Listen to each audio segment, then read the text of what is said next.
Hey there, TaxBots. I'm Justin Spicer from the Ohio State Legal Services Association, and I'm here with Kathy Hoover, staff attorney with the Low Income Taxpayer Clinic at the Legal Aid Society of Columbus, and Melissa Skilleter, director of the Low Income Taxpayer Clinic of Southeastern Ohio Legal Services. Today, we're going to be talking about federal education credits and some tips on filling out the free application for federal student aid, or FAFSA, as it's more commonly known. Feel free to leave a comment or a question and we'll answer whatever we can. Kathy, before we start talking about federal tax education credits, can you tell us what a tax credit is? Certainly. These credits we are discussing today are for your federal tax return. Some states may also have some tax credits available, but today we're only talking about the federal credits. Tax credits are the amount of money the taxpayer can subtract from their taxes dollar for dollar. For example, if the tax on your return is $100 and you have a $75 tax credit, your total tax would be reduced to $25. This is before taking withholdings and other payments into consideration. Melissa, is there anything else people should know about tax credits? Yes, there are two types of tax credits. They're refundable and non-refundable. Both reduce the amount of tax you owe dollar for dollar, like Kathy just explained, but a refundable credit may also increase your refund. So for example, if you have a non-refundable tax credit of $200 and the tax calculated on your return is $100, the credit will reduce your tax down to zero, but the rest of that non-refundable credit is lost. But if the credit is refundable, then that same $200 tax credit will zero out that tax again, but then give you an additional refund of $100. So Kathy, does it matter if the credits are refundable or non-refundable? Yeah, so it can make a big difference on your return. One of the credits we'll talk about in a minute is the lifetime learning credit. That credit is non-refundable. So if you do not make enough money to actually owe tax on your return, then the credit will not have any tax reduced to zero. So in other words, if you don't owe any income tax, a non-refundable credit will not help you. Melissa, can you tell us about what education credits are available? Yes, there are two federal education tax credits available. There's the American Opportunity Credit and the Lifetime Learning Credit. The American Opportunity Credit is partially refundable and partially non-refundable. The Lifetime Learning Credit is non-refundable entirely.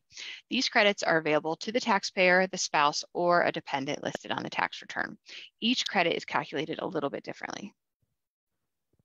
Kathy, can you tell us more about the American Opportunity Credit? Sure. So this credit is only available to students attending an eligible college at least half-time for first 4 years of earning their degree, like an associate's degree or a bachelor's degree.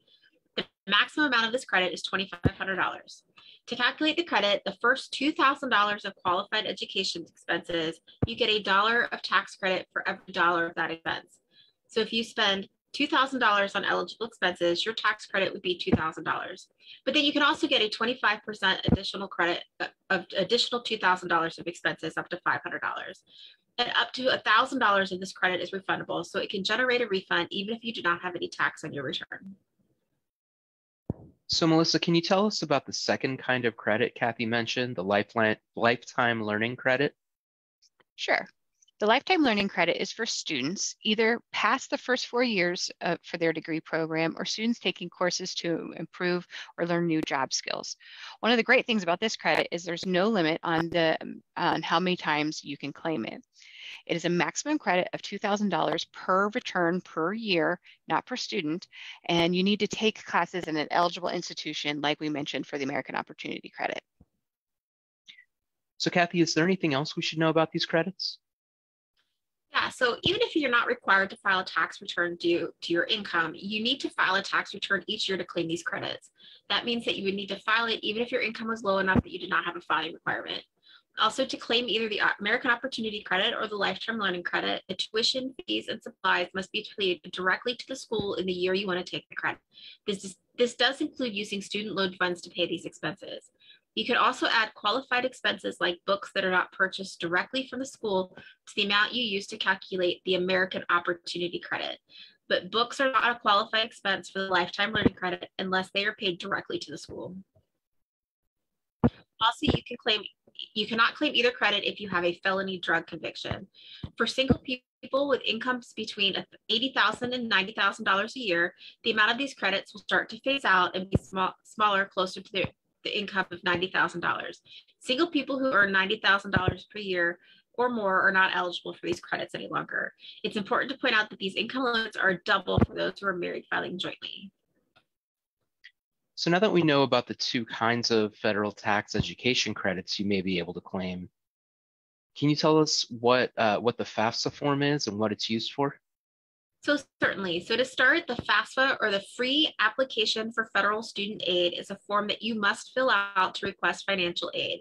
Filling out the application is required for anyone that hopes to get any kind of financial aid to go to school.